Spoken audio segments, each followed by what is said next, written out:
कैसे हो आप सब।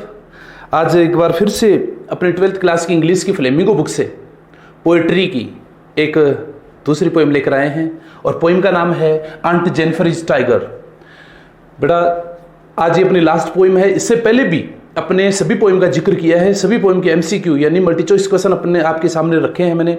हमारे YouTube चैनल पर जाकर आप A to Z जो पोइम है अपनी उन सब के क्वेश्चन आप देख सकते हैं। हमारे अब जो क्वेश्चन मैं बता रहा हूँ ये बोर्ड की एग्जाम को देखते हुए काफ़ी इंपॉर्टेंट रहेंगे, इसलिए A to Z क्वेश्चन अपने को देखने हैं कंसंट्रेट होकर और बस नोटबुक साथ रखो। मैं मानता हूँ ये जो क्वेश्चन मैं आपके सामने आज रखूंगा ये बोर्ड की एग्जाम से बाहर से नहीं आएंगे, बोर्ड के एग्जाम में किसी भी कंडीशन में बाहर से नहीं आएंगे, बस बने रहिए अपने साथ। चलो स्टार्ट करते हैं। आंट जेनिफर इज टाइगर, ये जो पोइम है this is written by Adrienne Rich. ये जो आंट जेनिफर इज टाइगर है, देखो इसमें एक चीज है, एक आंट है और उस आंट का नाम है जेनिफर।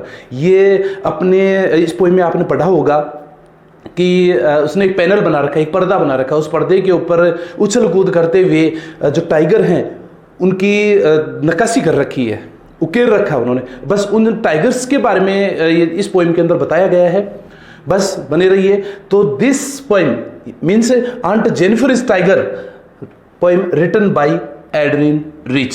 चलो स्टार्ट करते हैं। अपना फर्स्ट क्वेश्चन है the poem aunt Jennifer, short में लिख दिया मैंने आंट जेनिफर इज टाइगर को, aunt Jennifer. The poem aunt Jennifer is written by means ये जो पोइम है आंट जेनिफर ये किसके द्वारा लिखी गई है, किसने लिखी थी? तो बेटा ये पोइम लिखी थी जिसका मैंने जिक्र पहले भी किया है, एड्रिन रिच। इस चीज का थोड़ा ध्यान रखना। जितनी भी पोइम है अपने पास में अपने सिलेबस के अंदर जितनी भी पोइम है, प्रत्येक पोइम के जो पोइट हैं उनका नाम आपको याद रखना है क्योंकि क्वेश्चन इनसे 100% बनकर आ सकता है। नेक्स्ट क्वेश्चन अपने पास में है what do the tigers do on the screen. Screen के ऊपर वो जो टाइगर्स हैं वो क्या कर रहे थे? तो वे क्या कर रहे थे? दे फ्रेंड्स, वो उछल कूद कर रहे थे। क्योंकि अपने को पोइम को A to Z लाइन याद रखनी है, प्रत्येक लाइन से क्वेश्चन बनकर आ सकता है। इसलिए एक क्वेश्चन ये बन के आ रहा है कि उस पोइम के अंदर टाइगर्स जो कि स्क्रीन के अंदर लगा रखे एक पर्दा बनाया हुआ है जो कि आंट जेनिफर ने बनाया था, वो एक पर्दा बना रखा है। उस पर्दे के ऊपर वो टाइगर्स क्या कर रहे थे? इस क्वेश्चन के अनुसार है कि उस पर्दे के ऊपर उस स्क्रीन के ऊपर वो टाइगर्स क्या कर रहे थे? तो वो टाइगर फ्रेंच मींस उछल कूद कर रहे थे, जंप लगा रहे थे। नेक्स्ट क्वेश्चन अपने पास में है tell and interrupt the meaning of denizens. इसकी व्याख्या करनी है। Denizens of word of green. Denizens का मतलब होता है बेटा निवासी। क्या होता है? निवासी। यानी इस पोइम के अंदर दे रखा है टेल एंड इंटरप्ट, इसकी व्याख्या कीजिए कि drainage of a world of green, कि वो हरे भरे संसार के निवासी थे। तो हरे भरे संसार का मतलब क्या हुआ? Forest Divers.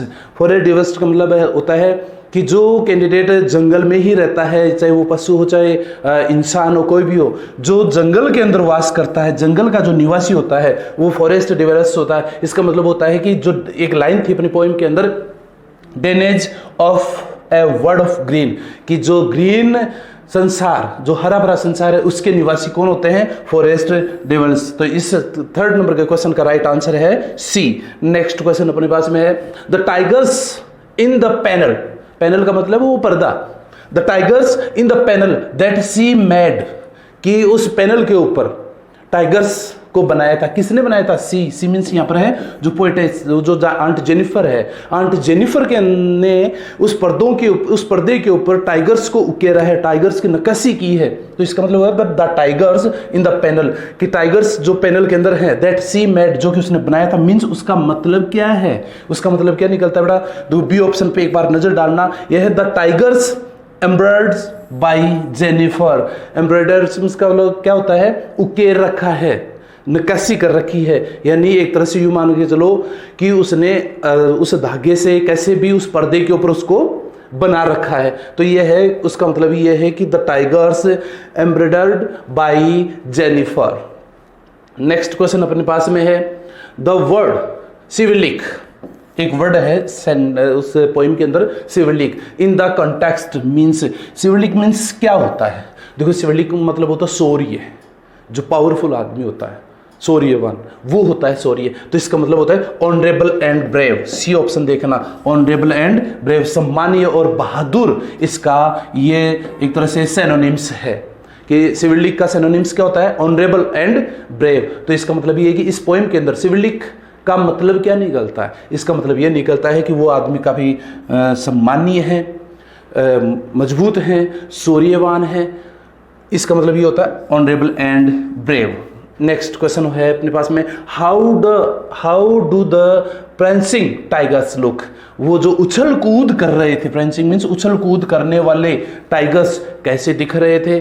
तो देखो इसको अपन देखेंगे, जस्ट लाइक टोपाज, वो एक पुखराज की तरह दिख रहे थे।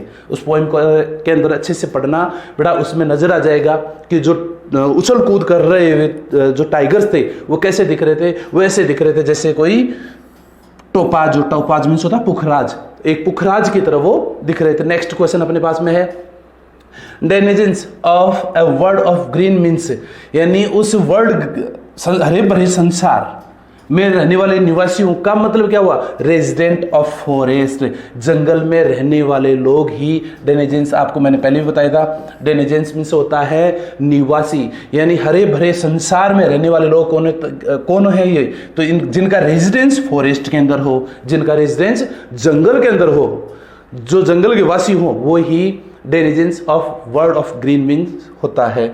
नेक्स्ट क्वेश्चन अपने पास में, what is the meaning of word chivalric. एक बार फिर से ये क्वेश्चन मन के आ रहा है कि सिविलिक वर्ड का मतलब क्या निकलता है।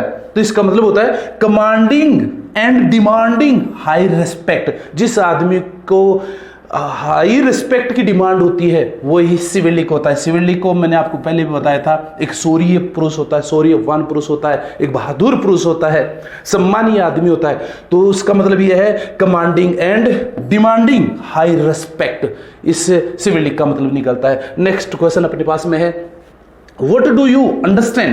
आप क्या समझते हैं by the words denizens and chivalric. ये दो शब्द हैं, डेनिजेंस और सिविलिक। इसका मतलब क्या निकलता है इस पोएम के अंदर, इस पोएम के अंदर इसका मतलब निकलता है the dominant and high arrogant attitude of the wild animals tiger. यानी इसका मतलब ये निकलता है, जैसे अपने जो ये जो क्वेश्चन है पूरा का पूरा, यानी इसका मतलब है कि जो प्रमुख, डोमिनेंट मीन्स जो प्रमुख, and highly arrogant, arrogant means highly means उच्च अभिमानी रवैया जो अपनाते हैं। इसका मतलब यह है डोनेजेंस का मतलब, और सिविलिक का मतलब यही है कि डोमिनेंट यानी प्रमुख, और हाईली, हाईली मीन्स उच्च, हाईली एरोगेंट, हाईली एरोगेंट का मतलब होता है उच्च अभिमानी जो रवैया अपना रखा है किन्होंने, उन जंगली जानवरों ने। यही इसका मतलब निकलता है कि जो जंगली जानवर थे, जो टाइगर्स थे, जो कि उस पैनल के ऊपर आंट जेनिफर ने उकेर रखा था, उनका रवैया कैसा था, उनका एटीट्यूड कैसा था, उनका हाईली एरोगेंट था और डोमिनेंट था। नेक्स्ट क्वेश्चन अपने पास में बनता है, what do aunt Jennifer is fluttering hands. देखो क्वेश्चन उस पोएम के अंदर आप देखोगे एक लाइन, फ्लटरिंग हैंड्स। फ्लटरिंग का हैंड का मतलब होता है उसके जो हाथ हैं, उसकी जो अंगुलियां हैं वो कपकपा रही हैं। तो what do aunt Jennifer is fluttering hands, उनके जो हाथ कपकपा रहे थे, through her wool in the second stanza, जो दूसरी स्टेंजा है उसके अंदर जब उस ऊन में से उस निडल को खींच रही थी, तब उसके अंगुलियां, उसके हाथ फ्लटरिंग कर रहे थे। फ्लटरिंग मतलब क्या होता है, कपकपा रहे थे। तो इसका मतलब क्या निकल रहा है, वो क्यों कपकपा रहे थे, क्या कारण था कि जब आंट जेनिफर निडल खींच रही थी तो उसके हाथ कपकपा रहे थे। इसका मतलब क्या निकला, इसका मतलब ये निकला, ए ऑप्शन देखना एक बार, द लॉस्ट फ्रीडम, आंट ने अपने फ्रीडम लॉस्ट कर चुकी थी, अपनी स्वतंत्रता खो चुकी थी। एंड फियर, एक डर था, of Jennifer is mind, Jennifer के माइंड के अंदर, बिकॉज मैरिड रेस्ट्रेंट्स, यानी जो उसकी वैवाहिक मजबूरियां थी उसका डर भी आंट के दिमाग में था और उसकी स्वतंत्रता खोई हुई थी। तो इसलिए आंट के हाथ कपकपा रहे थे। नेक्स्ट क्वेश्चन अपने पास में है, what is aunt Jennifer doing with wool. Aunt Jennifer इस वुल के साथ, वुल का मतलब होता है ऊन, ऊन के साथ आंट जेनिफर क्या कर रही थी। तो देखो ए ऑप्शन देखना एक बार, सी एम्ब्रॉयडरिंग ए वॉल पैनल, वो एक वॉल पैनल बना रही थी, कसीदाकारी कर रही थी। कसीदा निकालते ना, कसीदाकारी उसका मतलब ये निकलता उकेरना, कसीदा निकालना या फिर नक्काशी करना। तो ये होता है कि तो वो उस ऊन के साथ क्या कर रही थी, एम्ब्रॉयडरिंग ए वॉल पैनल, वो दीवार पर एक पैनल बना रही थी। नेक्स्ट क्वेश्चन अपने पास में है, the pace is refer to, ये जो पेस वर्ड है वो बड़े ही शांति से थे, आराम से थे। ये किसके लिए है, ये देव वर्ड किसके लिए आया है, ये जो वर्ड है ये किसके लिए, वो बिल्कुल आराम से उछल कूद कर रहे थे, शांति से बैठे हुए थे। तो किसके लिए आया है ये, तो यह है द टाइगर्स, ये टाइगर्स के लिए वर्ड आया है। कि आंट तो पेसफुल थी नहीं, तो ये कौन था, टाइगर्स थे। नेक्स्ट क्वेश्चन अपने पास में बन के आता है, where are the tigers sleeping, वो जो चीता वो बाघ थे वो कहां पर सो रहे थे, तो हम देखेंगे इसको, वो पिंजरे में सो रहे थे, in the cage. Next question अपने पास में है, why is the finding the needle so hard to pull, कि उस आंट को नीडल को खींचने में काफी जोर आ रहा था, उसको खींचने में काफी जोर आ रहा था। क्यों आ रहा था, क्या कारण था कि आंट जेनिफर को वो जो नीडल है वो खींचने में जोर आ रहा था। देखा अपन पोइम में पढ़ा था, तो उसके ऊपर यही था कि मैसिव बैंड था, एक शादी का बहुत मोटा बंधन था। तो क्या कारण था कि उसके ये नीडल को खींचने में काफी जोर आ रहा था आंट को। तो आंट को नीडल को खींचने का जो जोर इसलिए आ रहा था, डी ऑप्शन पे एक बार नजर डालना, because of the heavy weight of her marriage ring, उसकी शादीशुदा जिंदगी की जो रिंग थी, जो अंगूठी थी, उसकी वजह से उसको निडल को खींचने में जोर आ रहा था। इसका मतलब ये है कि वो रिंग मजबूत नहीं थी, शादीशुदा जिंदगी की उसकी जो जिम्मेदारियां थी, जो रिस्पॉन्सिबिलिटीज थी, इसकी वजह से एक रिंग की टाइप में एक सर्किल बन चुका था उसके जीवन के चारों तरफ, उसकी वजह से उसको निडल खींचने में जोर आ रहा था। नेक्स्ट क्वेश्चन अपने पास में, what is aunt doing in the poem, aunt इस पोएम में आंट क्या कर रही है, तो देखो ये है, इसका जिक्र हमने पहले भी कर चुके अपन। इसका मतलब है एम्ब्रॉयडरी, यानी वो कसीदाकारी कर रही थी, नक्काशी कर रही थी। नेक्स्ट क्वेश्चन अपने पास में है, what lie heavily on aunt Jennifer's hand, aunt Jennifer के हाथों पर बड़ी ही मजबूती से क्या लटका हुआ था, क्या पड़ा हुआ था, क्या लिपटा हुआ था। इसका मतलब यह है कि उसके हाथों के चारों तरफ क्या था, तो वेडिंग रिंग, उसके हाथों के चारों तरफ एक वेडिंग रिंग थी। नेक्स्ट क्वेश्चन है, what does wedding ring represent, यहां पर पोएम के अंदर भी आया था वेडिंग रिंग। ये वेडिंग रिंग का मतलब क्या निकलता है, ये क्या रिप्रेजेंट कर रही है ये वेडिंग रिंग, तो ये वेडिंग रिंग एक बार सी ऑप्शन के ऊपर नजर डालना, unnecessary pressure of her dominant husband, एक उसके प्रभावशाली पति का अननेसेसरी प्रेशर था, किसके ऊपर, आंट के ऊपर, unnecessary pressure of her dominant husband and responsibilities of married life, और जो उसकी शादीशुदा जिंदगी की जो जिम्मेदारियां थी वो ही इस रिंग का मतलब है। बार बार एक पोइम के अंदर आ रहा था, रिंग आ रहा था, तो रिंग का मतलब क्या है, वेडिंग रिंग का मतलब क्या है, एक तो उसके जो प्रभावशाली पति है उसका प्रभाव, उसके पति का प्रभाव उस आंट के ऊपर पड़ रहा था, साथ ही उसकी शादीशुदा जिंदगी की जो रिस्पॉन्सिबिलिटीज हैं ये रिंग है वो रिप्रेजेंट कर रही थी। नेक्स्ट क्वेश्चन अपने पास में, what is aunt Jennifer loaded with, aunt Jennifer के ऊपर क्या भार था, क्या प्रेशर था, किस प्रकार का प्रेशर था, तो वो है प्रेशर यही था, heavy responsibilities of married life, उसके जीवन की जो भारी भरकम जिम्मेदारियां थी वो ही उस आंट के ऊपर आ रही थी, इसी वजह से आंट के ऊपर ये भार था। तो क्वेश्चन बन के आ सकता है, आंट के ऊपर किस प्रकार का भार था, उसके ऊपर था heavy responsibility of married life, उसकी शादीशुदा जिंदगी की जो जिम्मेदारियां थी यही आंट जेनिफर के ऊपर प्रेशर था। नेक्स्ट क्वेश्चन अपने पास में बन के आता है, how are aunt Jennifer is tigers, aunt Jennifer के टाइगर डिफरेंट फ्रॉम हर, यानी उस आंट जेनिफर से आंट जेनिफर के जो टाइगर थे वो डिफरेंट कैसे थे, क्या आंट जेनिफर और टाइगर दोनों एक जैसे एक्टिविटी कर रहे थे या दोनों डिफरेंट थे, देखो डेफिनेटली दोनों डिफरेंट थे। तो डिफरेंट होने का मुख्य कारण है, एक बार सी ऑप्शन पर नजर डालना, tiger are courage and carefree, tiger साहसी थे और भार मुक्त थे, अपना खुद का काम खुद ही कर रहे थे। यानी टाइगर इज करेजियस, यानी वो बिल्कुल साहसी थे। एंड आंट, और आंट की स्थिति कैसी थी? आंट की स्थिति इज टेरिफाइड, वो काफी भयभीत थी। जबकि वो साहसी थे, उछल कूद कर रहे थे, उनको किसी चीज की टेंशन नहीं थी। किनको? टाइगर्स को। लेकिन आंट की स्थिति क्या थी? आंट इज टेरिफाइड, वो काफी भयभीत थी। और भयभीत होने का मुख्य कारण अपन पहले भी जिक्र कर चुके कि आंट जेनिफर भयभीत क्यों थी। वो क्या थी? Responsibilities of her married life, उसके जीवन की जो शादीशुदा जीवन की जो जिम्मेदारियां थी उनके कारण वो टेरिफाइड थी। नेक्स्ट क्वेश्चन है इंटरप्ट टेरिफाइड हैंड, यानी जो टेरिफाइड हैं, जो भयभीत हाथ हैं, उनकी व्याख्या कीजिए, उसको स्पष्टीकरण कीजिए, उसका स्पष्ट कीजिए। टेरिफाइड हैंड्स मींस क्या निकला? इसका मतलब ये निकला, एक बार सी ऑप्शन पर नजर डालना। टेंस्ड, वो काफी तनाव में थी। Troubled physically and mental state of aunt Jennifer, aunt Jennifer मानसिक रूप से और शारीरिक रूप से काफी दुखी थी, काफी पीड़ित थी, काफी थकी हुई थी और काफी भयभीत थी। तो यानी वो काफी, आंट जेनिफर की स्थिति क्या थी? टेरिफाइड हैंड क्यों थी? वो एक तनाव में थी। And troubled physical and mental state of aunt Jennifer, aunt Jennifer की स्थिति थी trouble physical and mental state होने की वजह से, मानसिक रूप से और शारीरिक रूप से आंट जेनिफर काफी ट्रबल थी।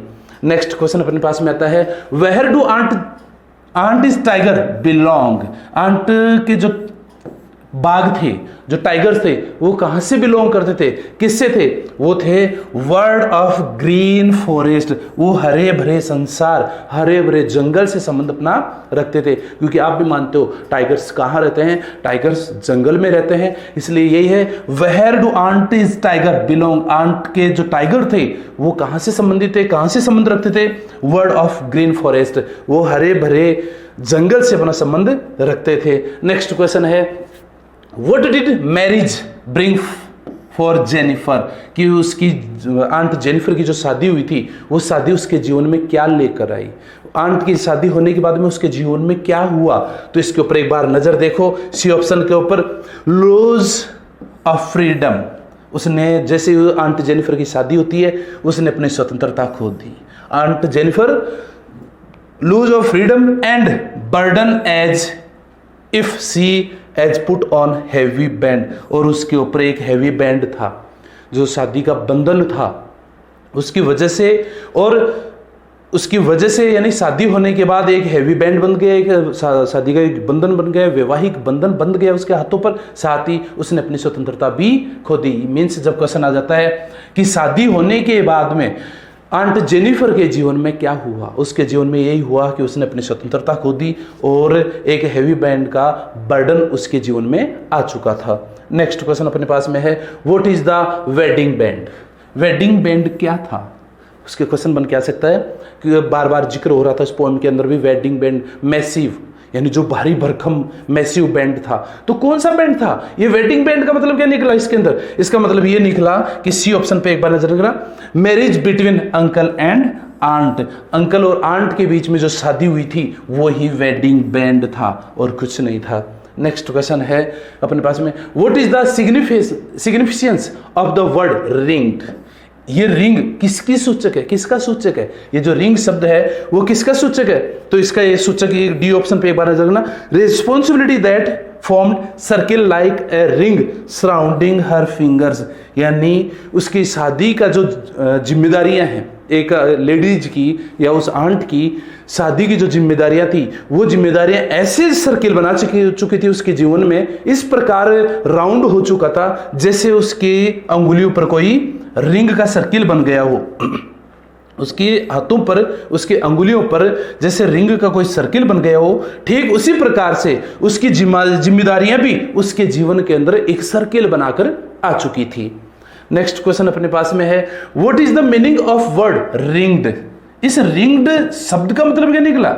इस रिंग्ड शब्द का मतलब ही निकला circle of responsibility of marriage life. C option देखना, सर्किल ऑफ रेस्पॉन्सिबिलिटीज, यानी जिम्मेदारियों का एक सर्किल बन चुका था। किसकी जिम्मेदारियां? Of marriage life, married life. इस मैरिड लाइफ की जो रेस्पॉन्सिबिलिटी थी उसका सर्किल, सर्किल कैसा होता है? एक गोल होता है, और रिंग भी कैसी होती है? गोल होती है। तो उसकी जिम्मेदारियों का एक सर्किल, उसकी शादीशुदा जिंदगी की या शादीशुदा जिंदगी की जो जिम्मेदारियां हैं उसका सर्किल ही रिंग्ड करता है। यहां पर कवि ये बोल रहा है कि रिंग्ड, रिंग्ड, बार बार रिंग वर्ड यूज में आ रहा है, तो रिंग का मतलब यही है उसके जीवन की जो जिम्मेदारियां हैं, उसकी शादीशुदा जीवन की जो जिम्मेदारियां हैं वो ऐसे हो चुकी थी जैसे। नेक्स्ट क्वेश्चन अपने पास भी आता है, ऑफ व्हाट और ऑफ हुम आता है, ऑफ व्हाट और of whom is aunt Jennifer terrified of in the third stanza. तीसरी स्टेंजा के अंदर, ये तीसरी स्टेंजा के अंदर जो आंट जेनिफर है वो किसकी वजह से टेरिफाइड है, किसकी वजह से भयभीत है, किसकी वजह से डरी हुई है? कौन? Aunt Jennifer. यानी तीसरे स्टेंजा के अंदर एक चीज का जिक्र कर रखा है कि आंट जेनिफर टेरिफाइड है, आंट जेनिफर डरी हुई है, भयभीत है। तो किसकी वजह से? तो इसकी वजह से यह है, ठीक है, डी ऑप्शन पे देखना, ऑफ हर डोमिनेंट हस्बैंड, उसके हस्बैंड की वजह से, उसके प्रभावशाली हस्बैंड की वजह से आंट जेनिफर डरी हुई है।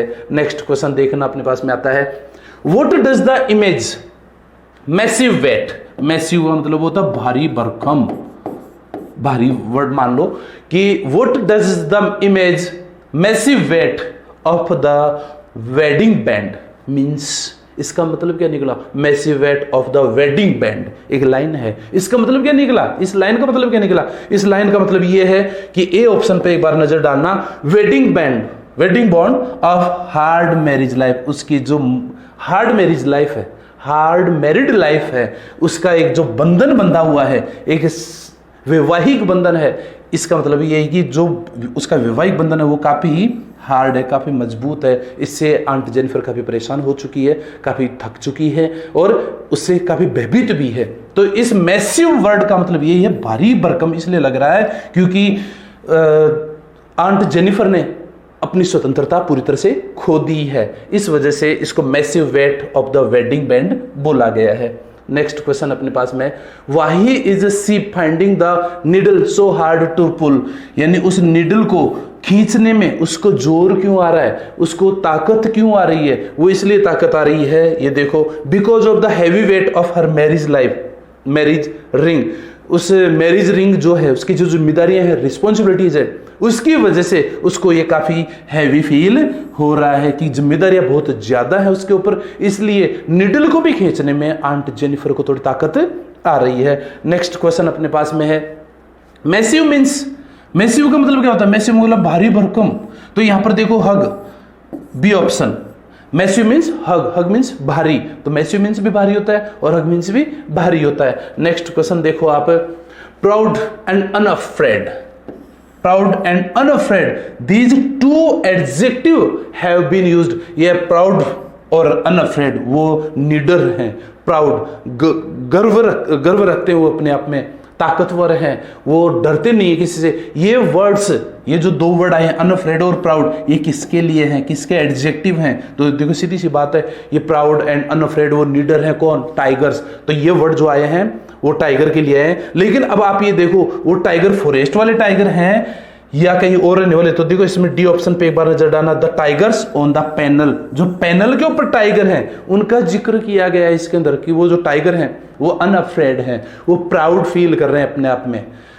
नेक्स्ट क्वेश्चन है अपने पास में, स्टिल रिंग, अभी भी उसके चारों तरफ रिंग है, उसके अभी भी चारों तरफ है, इसका मतलब यह है operation will continue. A option देगा ना कि आज भी उस आंट जेनिफर के, क्योंकि आंट जेनिफर अभी मरी नहीं है, जिंदा है, तो आज भी ऑपरेशन विल कंटिन्यू। जो रिंग है, रिंग का जो सर्किल है वो आज भी उसके पास बना हुआ है, आज भी उसके ऊपर जिम्मेदारियां हैं। तो स्टिल रिंग मींस क्या निकला? ऑपरेशन विल कंटिन्यू, यानी आज भी उसकी स्थिति ऐसी ही बनी हुई है आंट जेनिफर की। नेक्स्ट क्वेश्चन है, आंट जेनिफर फैमिली कंसिस्ट्स, यानी आंट जेनिफर के परिवार में किस किस का जिक्र किया गया है? क्या और भी है इसका आंट जेनिफर के अलावा? बिल्कुल है साहब, एक तो खुद है सी एंड हर हस्बैंड, इन दो का उस पारिवारिक रूप से इन दो का ही जिक्र किया गया है इस पोइम के अंदर। नेक्स्ट क्वेश्चन अपने पास में आता है, what would Jennifer is terrified hands tell after her death, कि आंट जेनिफर की डेथ के बाद उसके भयभीत हाथों की स्थिति क्या होगी? What would Jennifer is tell after her death, उसकी मृत्यु के बाद उसके जो भयभीत हाथ हैं वो अपने को क्या संदेश देंगे, अपने को क्या मैसेज देंगे? तो उसमें यही मिलेगा। देखो एक बार सभी ऑप्शन देख लेते हैं। Story of the her life, उसके जीवन की जो कहानी है ये हमें उसकी मृत्यु के बाद में भी पता चलेगी, बिल्कुल करेक्ट है। बी ऑप्शन देखना है एक बार, हर कंसंट्रेट मैरिड लाइफ, बिल्कुल उसकी जो इसका मतलब ये निकलता है अपने पास में विवस्थापूर्वक जो जीवन है उसका, शादीशुदा जीवन है, इसका मतलब वो तो व्यवस्था, उसका जो व्यवस्थापूर्वक शादीशुदा जीवन है उसका भी इसमें जिक्र होगा। फिर है her strength to find her ways and beat the fear, उसकी जो ताकत है, खुद का जीवन कैसे तैयार करें, खुद का रास्ता, मुसीबतों भरी जिंदगी में भी अपना रास्ता कैसे बनाए, ये भी इससे सीखने को मिलेगा। बिल्कुल मीन्स ये पूरे के पूरे ऑप्शन इसके लिए हैं। What would Jennifer is terrified hand tell after her death, उसकी मृत्यु के बाद उसके जो भयभीत हाथ हैं वो अपने को क्या मैसेज देंगे, उससे अपने को क्या सीखने को मिलेगा, क्या पता चलेगा? तो इसको स्टोरी ऑफ हर लाइफ, उसके जीवन की कहानी का पता चलेगा।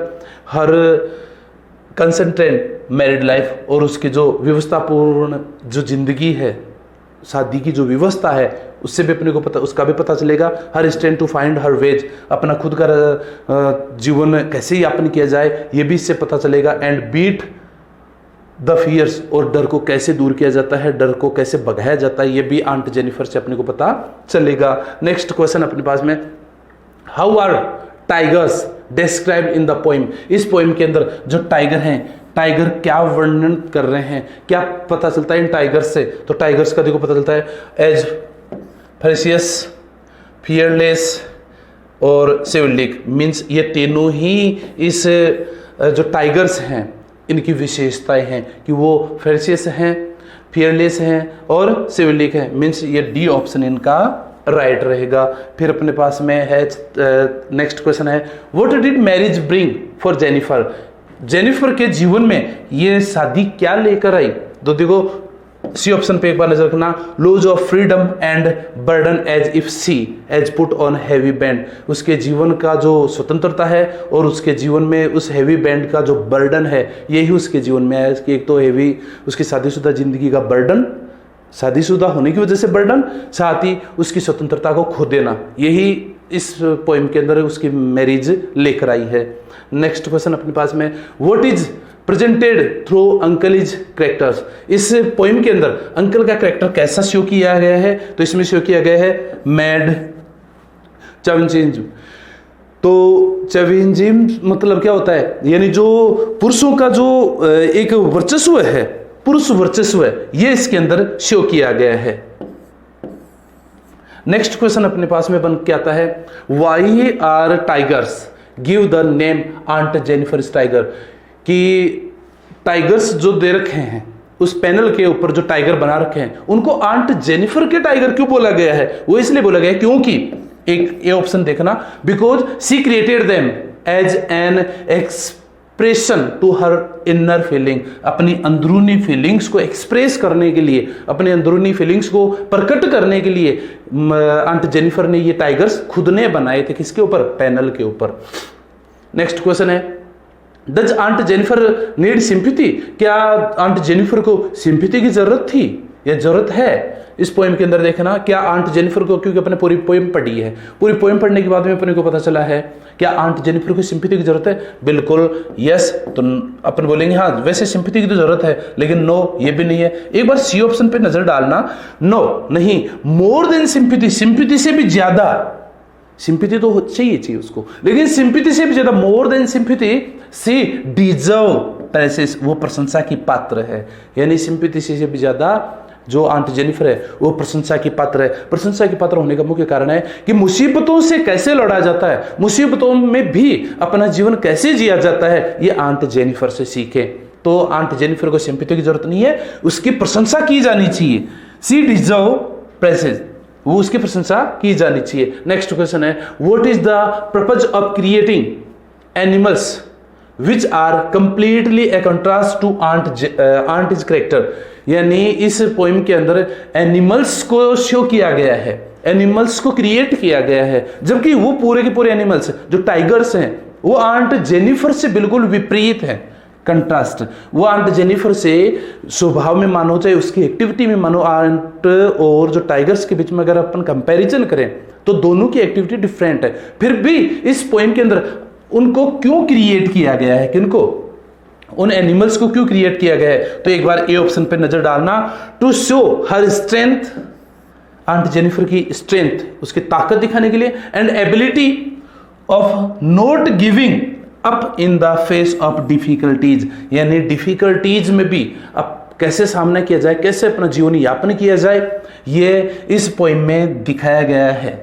नेक्स्ट क्वेश्चन अपने पास में है, how many volume of poetry has she published, यानी जो रिच है, जो पोएम की पोइट है, उसने आज तक कितने वॉल्यूम रिप्रेजेंट किए, कितने वॉल्यूम प्रेजेंट। काफी इंपॉर्टेंट क्वेश्चन है कि aunt Jennifer tiger written by Rich, जो पोइट है, एक लेडीज है, ये इसने अब तक कितने वॉल्यूम पब्लिश्ड कर दिए। ये काफी इंपॉर्टेंट क्वेश्चन रहेगा बेटा, इस चीज का थोड़ा ध्यान रख लेना कि रिच ने अब तक कितने वॉल्यूम रिप्रेजेंट या कितने वॉल्यूम पब्लिश्ड कर दिए। 19, अब तक 19 वॉल्यूम पब्लिश्ड कर दिए हैं।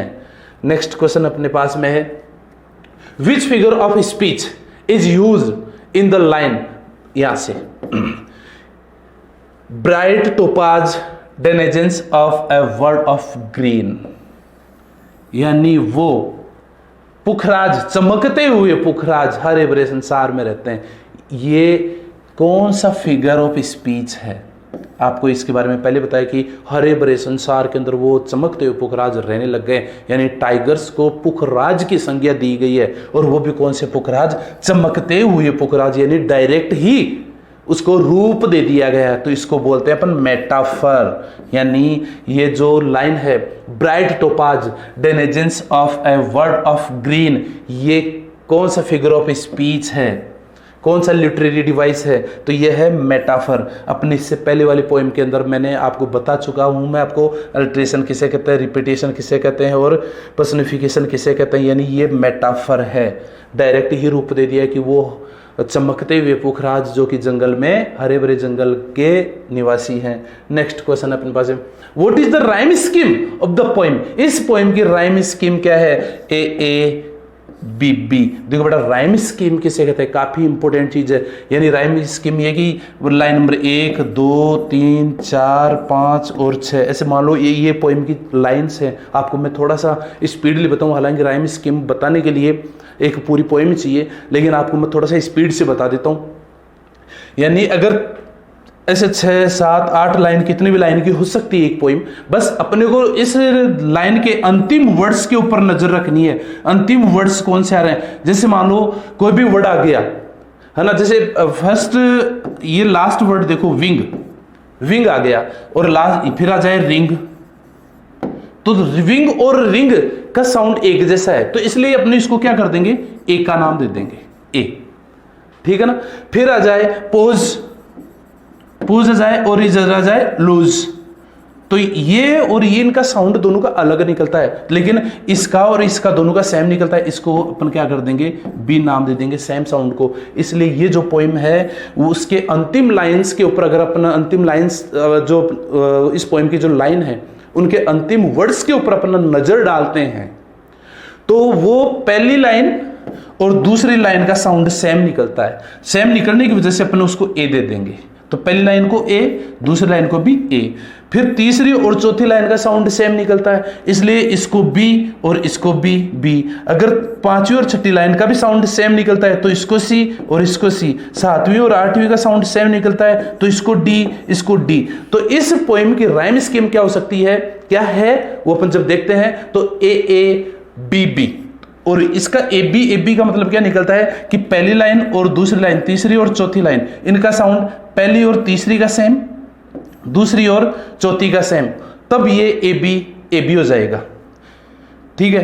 और फिर है ए सी यानी पहली और तीसरी लाइन का साउंड सेम हो, पहली और तीसरी लाइन का साउंड सेम हो, तब उसको ए सी बोलते हैं। और ए बी ए का मतलब होता है पहली, दूसरी, तीसरी और चौथी, ये 3 लाइन है, यानी कि पहली और दूसरी लाइन अलग अलग होनी चाहिए, पहली और दूसरी लाइन अलग अलग होनी चाहिए, इसका साउंड अलग, इसका साउंड अलग है, लेकिन दूसरी और तीसरी का साउंड सेम हो और पहली और चौथी का साउंड सेम हो, तो इसको बोलते हैं अपन ए बी ए।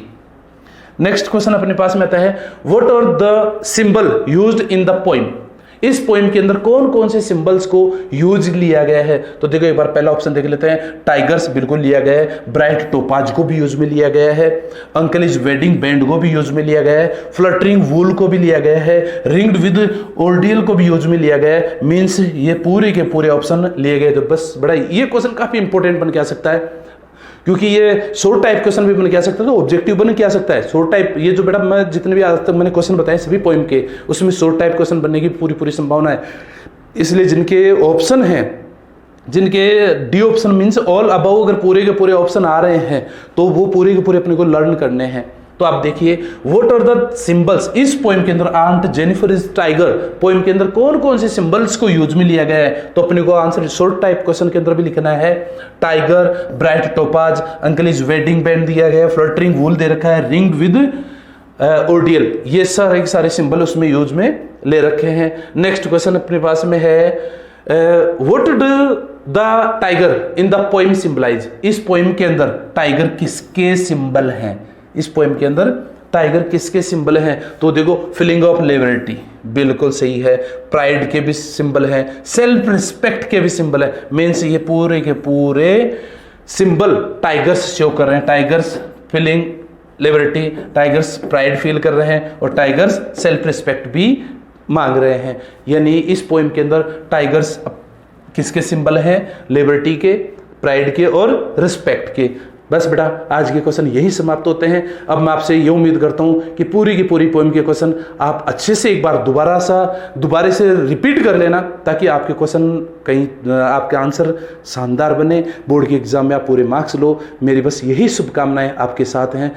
बस आप एक बार ये जितने भी वीडियो हैं, जितनी भी हमारी पोइम हैं, उनके सारे के सारे वीडियो आप एक बार अच्छे से देख लेना और अपने दोस्तों के साथ इसको शेयर करना, हमारे YouTube चैनल को सब्सक्राइब कर देना और ज़्यादा से ज़्यादा इसको शेयर करें। Thank you.